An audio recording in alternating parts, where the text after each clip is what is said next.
Горячую линию запустили для потенциальных участников кадровой программы «Якутия. Земля героев». Она доступна по номеру телефона +7 924 598 70 93.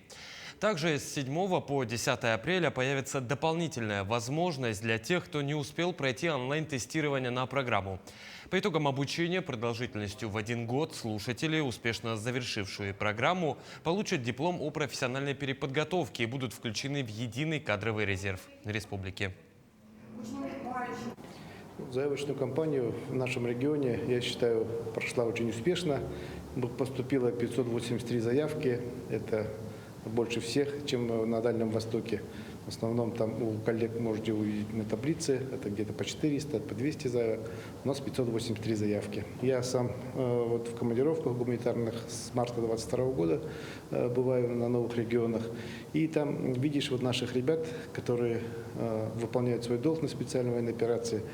И они очень обдуманно принимают решения, потому что от этих решений зависит жизни их подчиненных, жизни солдат, офицеров.